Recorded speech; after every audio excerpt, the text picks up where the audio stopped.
Okay, hello everyone, and thank you for tuning in once again to the Black Box Podcast, BBOR Black Box Online Radio. Now, this is the first upload I've ever done on anything related to UFOs.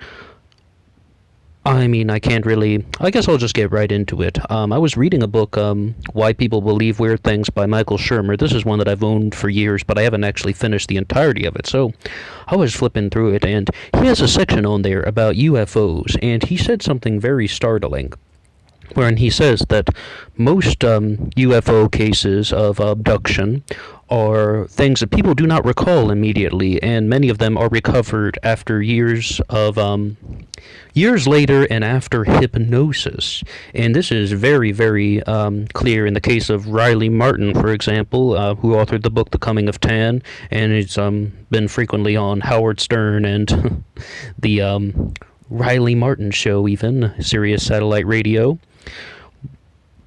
But what's the problem with this is, what about the case of Travis Walton? And that is one of them that really would challenge, that statement, because the case of Travis Walton from Snowflake, Arizona, if you're watching this one, I'm sure you know who he is already, where, just a man who was abducted out of Snowflake, Arizona, from a logging site, missing for 5 days, and he reappeared 5 days later, not having eaten anything. That completely challenges that narrative, and that is one of the reasons why the Walton case, which is detailed in the book The Walton Experience, later named Fire in the Sky, and they made a movie about it too, Fire in the Sky with James Garner. The thing about that one is, his time frame is actually in line. He was missing for 5 days, and people, had corroborated that, and he had not eaten anything when he had been, discovered, and everything just sort of fell in place, whereas, it's not something that he recalled later from hypnosis.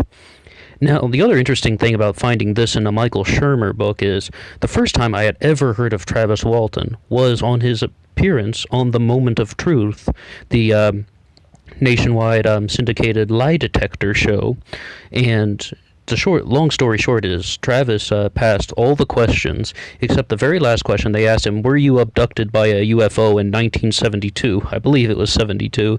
And he said yes, and the answer was false. But what was interesting about that is Michael Shermer, the author of the book I'm reading, also appeared on that episode. And he only had a chance to ask one question, and he asked Travis Walton, do you have any evidence of your abduction?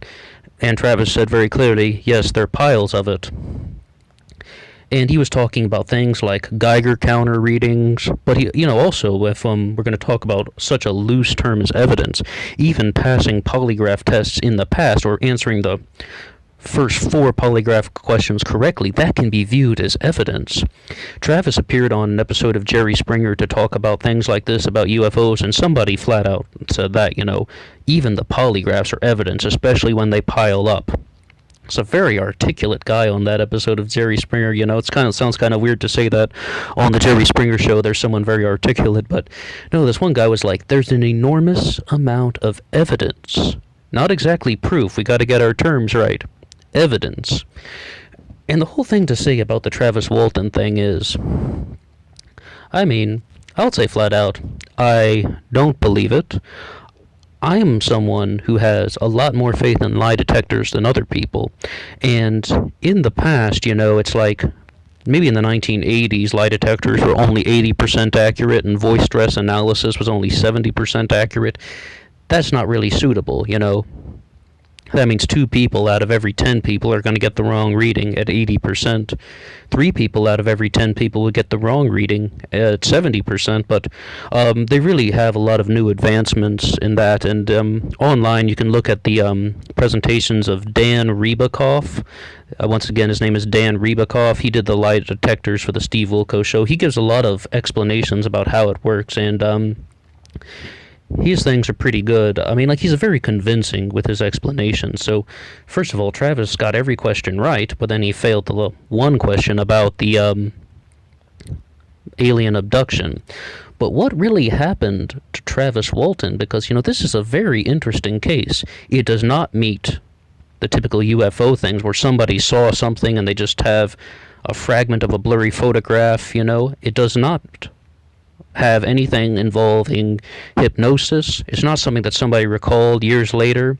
It's not something like Billy Meyer, who takes a photo of a hanging trash can lid and is just like, oh, look, it's a UFO. No, it doesn't really have any of those things. So what really happened in Snowflake, Arizona? Well, obviously some people think that Travis and at least one other person concocted this story for profit. And they did make some money out of it, and, not only, the book and the movie, but they also were able to get money from the National Enquirer. And, they sort of think that they concocted this, as a hoax just to get money, but to say something like that, first you have to prove it, and more importantly, what was going on with Travis, in these 5 days that he was gone. Now, I found a blog a couple years ago, and I was trying to find it again. I couldn't find the exact post, but it's someone who claims that he knows someone who knows Travis Walton, and he's kind of like a sort of friend of a friend scenario. And what that person is trying to put forth is they're saying, okay, the way Travis went 5 days without food was he was sitting in someone's, basement smoking marijuana, regularly. He was just getting high off his tits, pretty much. And I don't know, that's a little simpler and that's a little easier to follow. But this definitely is a fascinating story, whether you believe it or you don't believe it. And I would say that even if it is a hoax, it's very well put together, because, as Michael Shermer maybe states correctly, many people do have these huge gaping inconsistencies in UFO abduction stories. For starters, the time frame, and secondarily, the thing about recalling from hypnosis. And if you ever listen to the things from Riley Martin, the man I previously mentioned who wrote The Coming of Tan, a lot of those things really just don't seem to add up, and it's just sort of it is quite far out,